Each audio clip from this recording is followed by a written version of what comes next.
So obviously we've known each other two things, so I felt quite proud watching you there. Yeah. It was pretty cool. I mean, it's obviously sounds cliche to say like a boyhood dream or whatever, but I can remember like going to games since I was like 7 or 8 years old, and always wanted to play for Scotland. Obviously not at Murrayfield, which is not ideal, but I mean you can't turn your nose up at a debut, especially in a test decider and in an unreal stadium. That stadium was mental. 30,000 massive, mental Argentinian fans in there as well, and obviously they're so passionate as a country. Like obviously them scoring in the last play is not ideal for us, but the noise when they went over was like deafening, which is just it's mental to be a part of. It's proper test matches. You wouldn't get that playing club rugby. So no. I mean, I was going to save it for the end of the podcast and make the viewers wait for it, but I want to talk about it. I've been wanting to talk about it ever since you came on. So we're going to go straight into the tour and the debut. So I want to go right back. How did it feel just even announced that you were coming on the tour? Like when you saw the squad list for it and you obviously got phone calls and things? It was pretty weird. I mean, the whole build up. I mean, when you're playing, I was playing regularly for Glasgow Time towards the end of the season. And I knew that some boys had heard sort of before me. Like there was obviously chat from guys who knew they were going. Yeah. Chat guys who had told like they were getting a rest or whatever. But I'd heard nothing, and it started to get quite close to the day, and that where boys were finding out, and some guys found out the week before, and they were all saying, "Oh, have you heard yet?" And I was like, "Nah, not heard anything." So I wasn't worried. That must have been brutal. I was still trying to stay optimistic. But then I think I was in the flat. I was just in the flat by myself actually, and I was about to head out for dinner, I think, and my phone just started buzzing, and it said Gregor Townsend, and then just spoke to him for like 5-10 minutes, and he told me, and I was a bit nervous because I knew that they'd been calling people and telling them they weren't going on the tour, so I was a bit nervous even when I picked the phone up, and then it was obviously just after that Leinster game. We started talking about like how badly that went and my performance in the game and stuff like that. So I was like, this is a real... That must have been a fun conversation. Yeah. It was a real bad start to the conversation. I was like, oh God, it's just going to be it's going to get worse. He's going to tell me I'm not going. And then he told me, and I can't remember, my dad was at home. My mum and my sister were in Majorca together. And so I FaceTimed them. And as soon as I FaceTimed them, they knew kind of what was coming. And they were obviously chuffed. And then called my dad afterwards, and he was absolutely buzzing as well. So good. Did you shed a wee tear with your dad when it was like? Nah, I wouldn't have said so. I probably would have if they'd managed to stay out for the game. Aye. I probably would have, because it would have been pretty special. But I'm sure. I mean, there probably will be more. Hopefully, there'll be another occasion where I could play at Murrayfield, and they'll be there. I mean, if there's another one, no matter where it is, Dad's going to try and make it. So that'll probably get quite emotional. But yeah. You're brave. See, as soon as my phone said Gregor Townsend, I'd have been crying anyway, even if it had been good news. I'd have been like, Gregor, just break it to me slowly. Whatever news it is, just give me a chance to get my breath. I think it was more excitement really than anything. It's obviously been like quite a strange year for me, from not playing at all the start of the season to then like just kind of coming in pretty like rapidly, and then just the games just started ticking over. So I was just kind of taking it as it comes. I wasn't setting it. I wasn't trying to like look too far in the future in case like something happened, because I mean things can change like that. Obviously, they can go one way and they can go the other. So I was just trying to keep a bit level-headed. Mate, you're a more calm and collected man than I am. I would have been the second, because you. Am I right to think? I know you used to live with some of the boys. Do you still live with some of the boys that you play with? Funnily enough, I don't anymore. So I'm still in the same flat I was. I was living with Rufus and Tom Lambert, but Tom's obviously moved back to Australia now. And Rufus has just moved into the West End, so I'm by myself now. But I mean, I'm not far, and I see the boys every day. So. All right, I was going to say I thought you were still in with Rufus and that, and obviously Rufus went with you to Argentina. Yeah. So I was going to say if Rufus had been in a situation where he'd heard and you hadn't, that must have been like quite an awkward flat for a couple of days if it had still been the situation. Yeah, so he did hear. He heard maybe the Thursday, and I heard on the Tuesday afterwards or something. I can't remember the dates, but he heard before me, a few days before me. Right. So there was that kind of like, didn't really want to ask. And then Murphy, obviously I was at school with Murphy, so I'm really close with him. Aye. He'd heard as well a week before and hadn't told me. And then the day I heard, I texted him saying like, "Oh, have you heard anything?" And he was kind of a bit standoffish. He was up at home, and then he called me and was like, "Oh, so what have you heard then?" And I told him, and he said, "Oh yeah, I've known for a couple of weeks that I'm going." And he was like, "I just didn't want to tell you because I didn't want to make it awkward in case you got told you weren't going." Luckily, it was all right, but he did actually know before me. I was one of the last ones to hear, I think. So. Sometimes makes it all the sweeter. He's a good pal though. If he was just like, I'll hold off and just wait. Yeah, because I'd spoken to him. I'd asked him like, "Oh, have you heard anything?" And he was like, "No, I don't know." And I'd heard from other people that he was going to go. Right. For a number of reasons. I'm not sure, but I hadn't brought it up to him in case, because I didn't know that he'd known yet, so I didn't want to ruin the surprise for him, kind of thing. So it was all just a breakdown in communication, but it worked itself. But it all ended with a nice, happy smile, so that's all that matters. Yeah, exactly. Yeah. Oh man, I was so buzzing for you. I really was when I saw it. It's like you said, there was always been the rumours that a few people were getting rested and not everybody was going. And like you said, you'd managed to, like, you'd forced your way into the Glasgow team, and you were a staple part of it towards the end of the season, even in situations where the Leinster game and things don't turn out. But and I think it was from the outside, I was looking at, and when they said more common names aren't going, I think you were one of the first names I ever thought. So this guy's like, you were circled on the sort of group of players. Yeah, I think it was. I'd obviously heard that Hoggy was having a rest.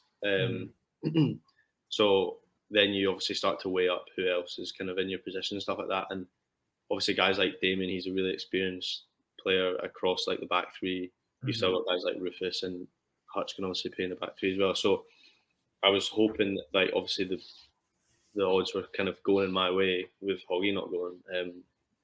But you still never know. Like, still got to earn the shirt type thing. Yeah, exactly. They do like to keep it quite close to the chest. And like I said, I was just trying to stay quite level-headed before anything got announced, really, and not kind of get ahead of myself. So I didn't want to set myself up for failure. Really. So I just waited till the news was confirmed, and then. I was gonna say, see, I would have made Gregor phone me twice just to make sure it was, because I've got mates that are arseholes that would have put pranks on me, so I'd have to like double check it. And I just text them and say like, "Are you actually being serious or not? Are you taking this?" This is definitely Gregor ? Yeah. So back into the tour, like once you're on the plane. Well, even that, how did it feel? Like, you know, like when you do like the kit run and you get given all the stash. Is that when it finally starts to feel? Like, did it feel real when you got to the plane, or did it feel when you got the kit, or did it feel real when you were like, oh, everybody around me is? I don't really know. I think when you're in the camp, like,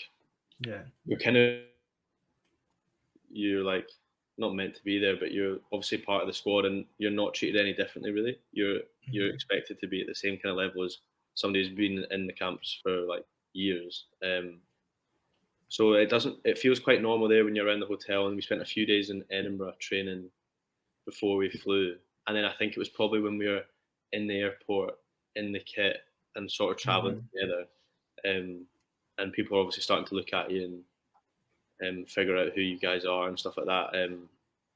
And then it starts to sink in a little bit. Then even when we get to places like Chile and Salta and stuff like that, people start coming asking you for photos, and that's the weirdest thing, because that never happens here in Glasgow. Like, if it's very rare that you'd be recognised by anyone, but you could literally just be walking out for a coffee and get stopped by sort of 5 or 6 people in the space of 2 minutes, and just you're almost like small town famous at that point. It's pretty cool, and it's stuff that like you're not really used to, so it kind of hits you there. How was your first reaction when somebody asked you for your photo? Were you kind of? I'm always just under the impression that they don't actually know who I am, because they'll maybe know, like, especially in Argentina, people would come up to you and ask for a photo, and they'd maybe be like, they'd ask you if you were Scottish, but they obviously don't know your name, and then you take a photo, and then people would see you taking a photo with these people, and they'd just come and ask for one, so they've got no idea really who you are. It's like, oh, they're getting a photo, can we get one as well? And you just kind of get in a cycle, and you're just standing there the whole time thinking they've got no idea who I am. They just know Scottish, so I could be anyone. I saw the thought of him being just like, I don't know who they think. I was like, oh my god, Chris Patterson or something. Yeah, literally, they'd be like, because I remember they were asking. There was the second test. I think we'd gone out for a coffee just before, obviously the boys were getting ready for the game, but me and Murphy weren't playing, and we're walking down the street, and this guy says like, "Oh, are you Scottish?" And we're like, "Yeah." Gets a photo with us, and he's like, "Oh, what position do you guys play?" And we tell him, and he's like, "Oh, are you not going to the game? Like, why are you not getting ready for the game?" We're like, "Oh, yeah, we're leaving in a bit," just because it's just such an awkward conversation to say like, "Oh, we're in the squad, but we're not playing." So they're like, "Oh, are you coaches?" Or like, you're just like, "Oh yeah, we're leaving a bit." You know? I can't remember. There was a guy. So similar to your story, I watched a podcast with a guy from the WWE. I watched / listened to a podcast with a guy from the WWE, and people always used to ask him what he did. But then obviously they saw other people taking photos of him because like wrestling's quite a niche thing to like. It's not a global. It's a global sport, but it's not a common. It's not a Sky Sports main event type show. Yeah, exactly. And like somebody used to ask him what he does. He was like, "Oh, I just work for wrestling." They'd be like, "Oh, you're a wrestler?" He's like, "No, I work on like the rig or like the lighting or something like that, just to save the conversation for them." He's like, I don't embarrass them by going, "I know you don't know who I am." Yeah, I know. It kind of, there's a kind of bit of that, and they'll maybe ask you like who you play for, and they're like, "Oh, is that like you say like you play for Glasgow," and they're like, "Oh, what, like the uni or something?" And you're like, "Oh, yeah, doesn't matter." Like it just saves the awkwardness because there's always that little bit if they're not like dead clued up. Because obviously, like rugby's getting bigger, but it's not like that big. It's definitely obviously football in Glasgow. So it's, I was going to say there's two quite big teams in Glasgow that take a lot of precedence. Exactly. Then you've got the mighty St Mirren as well in Paisley, but they don't seem to get the recognition they deserve. So back to the tour. So obviously you had the game against Argentina was the talking point and obviously the highlight for you. Obviously you did have the game against Chile as well, which was classed as Scotland A, but it was as close. It was as close as you can get to being an international without calling it an international because you're playing a full strength Chile squad because they had qualifiers coming up. Yeah. And like Chile was such a cool place to visit as well. Obviously, with rugby, you travel to some places that you definitely wouldn't go if you didn't play, kind of thing. Like I've been to Argentina twice now for rugby. Chile, I've been into America and stuff like that. But it was such a cool place to visit, and the people were so nice as well. They were just. We went to an event before the game, maybe on the Wednesday or something, at like the British Embassy in Chile or something, and then the Chile players were there as well. And obviously, you're about to play a game against a team sort of 2 or 3 days later, but they're just like big fans of some of the boys in the squad, and like guys like Hamish and Gilco. They're like getting swamped by players all the time, everywhere they go, because people know them and they're just massive fans. And you're about to play against them, and even after we've beaten them, they're still like such a nice group of guys, and they just thank you for playing like a good, like obviously a tier 1 nation coming to there doesn't happen. I don't know if it's ever happened before. So they're just like so grateful, and it's pretty cool. And the atmosphere was awesome as well. Even when we'd score a try, like there'd still be a decent bit of atmosphere in any sort of break that they would make. The place would just absolutely erupt. That's class. So how did that game? Because obviously, like you said, like the South American passion really comes through. Yeah. So like, how does that feel? Because obviously, it must be quite intimidating. Because like anthems and stuff like that, they don't do that stuff by half. Nah. And I mean, the stadiums we'd played the Chile game and then the first 2 tests that they were in were kind of like not old fashioned, but they were like rustic kind of stone stands, and it kind of lost its bit of atmosphere. But the Argentinian national anthem is one that's like properly. Obviously, they belt it at the end and they go mental. And then in the third test, when we were in that kind of more enclosed stadium, it's like mental how loud it was. Some of the boys were saying that like that's a proper test match atmosphere that you'd experience. Like it, obviously, if you go to Murrayfield and listen to the Flower of Scotland, like it's pretty mental when the bagpipes go off and it's just the fans. So yeah, like you say, they definitely don't do it by half. So they go absolutely mental. It was the same in Chile. It's the same wherever you go, probably in South America. I can imagine. I mean, even if you go to the the Latin themed nightclubs in Edinburgh, like you go El Barrios or something, it's pretty hectic in there. Yeah, I know. Basically, we need to go on a night out in Argentina is the hint I'm getting at here. Yeah. So the day itself, we talked nicely. How did the day itself go for you? So even from the very start, like when you woke up that morning, did you wake up and just go, "Oh, I've got to play my first international cap today"? It was a weird one. I've kind of spoken about to my parents and stuff, and Yeah. it was like Friday night, just in the hotel, had dinner and stuff like that. Really like laid back, and Mhm. started to get more nervous just before I went to bed. And I didn't. I feel like I had a decent sleep, maybe a bit broken, but got up and then at breakfast I was like watching the England Australia game was on at breakfast, and Mhm. I remember just like really struggling to eat anything, like just feeling sick in the Yeah. morning, and then like just went back to bed, kind of was cutting about for a bit, and we had a walkthrough just like 2 minutes from the Yeah. And stadium. yeah, team walkthrough And moves, just walking yeah, pace. Yeah. yeah, and just like seeing some of the boys and like they're asking me, "Oh, how you feeling?" And I'm like, "Oh, yeah, I'm pretty nervous." Um, and they obviously just say like it's just exactly the same as any other game you're going to play.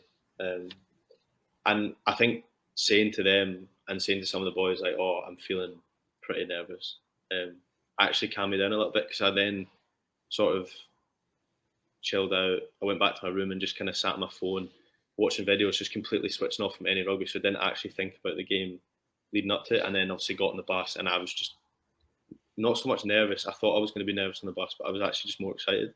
Yeah. And then when we got to the stadium, I was just like, I literally felt like a little kid. I couldn't stop smiling or anything before the warm up and stuff like that. And even before games, I don't tend to get too hyped up. I mean, in my position, I'm obviously not going to be making massive collisions like you do in a back row or props Right. and scrums and stuff like that. So I tend to stay quite low key, and I felt like I was like just excited and really ready to get stuck in. And like I say, Xander came up to me before. He sat next to me in the bus actually, and he was like, he just sat down and goes, "It's just a normal day at work." And then Sam Johnson came up and he was like, "It's exactly the same, just a little bit faster." And it was just like any other game I've ever played. Obviously, you try and dumb it down to yourself a little bit, but then after the game, you can reflect back and think, "I've just made my debut for my country. It's pretty cool." So did you try and really block out that sort of aspect of it, and you're like, it's just a game of rugby, Yeah, or I mean, did you allow that, like, even as the team ran out? Because obviously Xander got his little yeah, bit by himself, which he's quite rightly deserved. yeah, yeah, To yeah. get 50 caps at 26 is monumental. Oh I'm yeah, no sat here in my problem. bedroom at 26. So, congratulations, Xander. Yeah, but did you allow yourself when you were doing that run out? Like, did you have your moment to go, I'm gonna switch this to a game of rugby, but this is my debut, and I really want to acknowledge what's going on right now. Yeah, I think so. I think the whole, the most nerve wracking part of the whole game day, I feel, is the moment from when you finish the warm up and then you're in the changing room. Right. You're getting changed out your warm up gear into your match jerseys. The subs are like saying good luck, and then they go out, and then this is obviously the team talk, and then you walk through the tunnel. Um, that's the scariest part. That's the bit where I feel most nervous, when you're about to walk through that tunnel of boys and they're like slapping you in the back and getting you kind of G'd up. But I remember just walking out, and usually at Glasgow games, for some reason, I don't know why I do it, but I'll just run past sort of Wilson.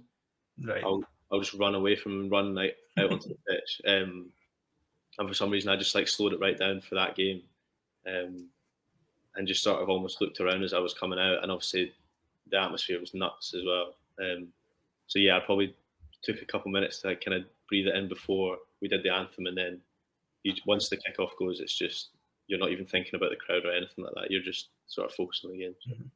Yeah, I love that, because I think that's so important, because especially the modern day world is so focused on like next step situation and next goal, that I think people are quite guilty for not just acknowledging the moment they're in. So I love that you actually did take the time for that.